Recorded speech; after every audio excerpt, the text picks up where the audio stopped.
Hey guys, welcome back to Java Code Analyzer by Mac. Before we start, please click on the subscribe button and click on the bell icon to be notified for the next videos. So let's get started. So for today, we have taken the most important interview question, guys, that is repeated in most of the Java Selenium interview question, is that what is method overloading? So method overloading is nothing but in a Java will be having a class, and in that class will be having multiple methods. So the major concept of overloading is that we should have at least two methods to be considered for overloading. So the concepts that are required to be considered to say that what is overloading is that we should be having a single class, and in that single class we should be having methods. So the minimum requirement, guys, we should be having two methods. Okay. The next requirement is that the methods with the same name. So whatever the overloaded methods should have the same name. So let me try to create two methods in this particular class overloading with the same name.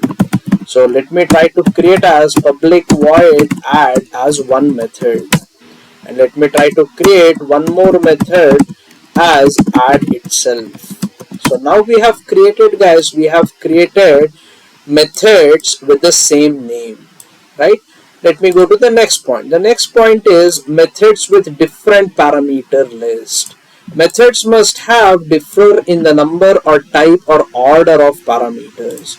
So do we have the same parameters here? Yes, we don't have any parameter. Here also we don't have any parameter. So now let me try to add for one particular method as integer of a.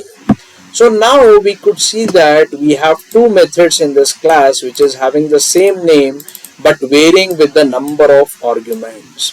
So here we could see that there are no arguments added, and here we can see that there is single argument added. Let me try to add one more method with two integer arguments. So let me try to add that. So here I have added, guys, where we have in a single class overloading we have three methods which is having same method name but varying with the number of arguments. This is called as method overloading. And method overloading does not depend on the return type. So no matter, guys, whatever we define the return type for this particular methods, it doesn't matter. For example, let me try to change here as return type as integer. So here you could see that I have added the return type as integer. So even though I have added, this is considered as an overloaded method, right?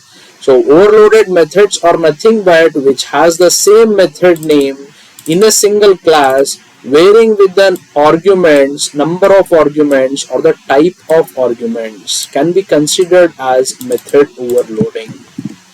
Method overloading is also called as compile time polymorphism. So what is it? Compile time polymorphism is nothing but at the time of compile time a user decides which method to be invoked. For example, the requirement is that we have to invoke this particular method. Then how we would invoke this particular method?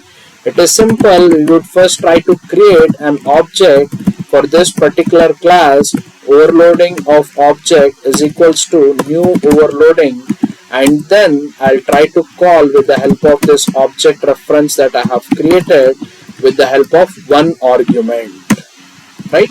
So now which method I'm trying to invoke, guys? I'm trying to invoke the method add which has one single integer argument. Let me try to add some print statement in this method so that it will be easy at the time of execution to see which method is being invoked. So let me try to give the print statement as method with single integer argument is the println statement I have given.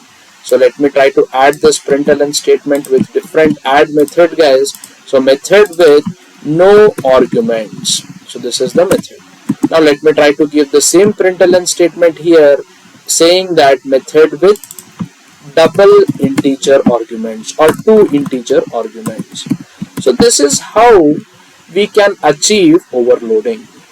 So now let me try to, now the requirement is that I need to execute or I need to invoke this particular method. So how I can do that? I can do that by adding object.add with 2 arguments for this particular method. So at compile time itself, I'm trying to decide which method should be invoked, right? If I need to invoke this particular method, what I will do, I will directly make use of object.add. I will not pass any argument here, right? So if I'm not passing any argument, then the add method that is should be invoked is the first method, that is with method with no arguments. This particular method should be invoked. So this is the called as method overloading, guys, where the method with the in a single class methods with the same name varying with the number of arguments or the type of argument can be considered as method overloading. And now the advantages of method overloading is that it increases the readability of the code, right? So here we could see that it is easy to read with the operations that we are trying to perform, right? Even though I'm not performing any addition here, I have just created this method to explain the concept of overloading. So consider that here it is easy to read, right? Easy to read. And we don't even need to create separate method names for similar operations. Like for example, here I don't need to create add method with single argument. Like this I don't need to create, right?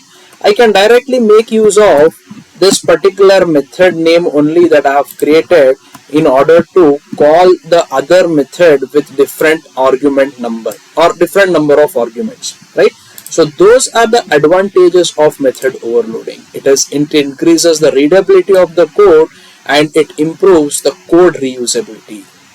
So this is the major question that has been repeated in the interviews. So that's it for this video, guys. Thanks for watching and please do subscribe and click on the like button.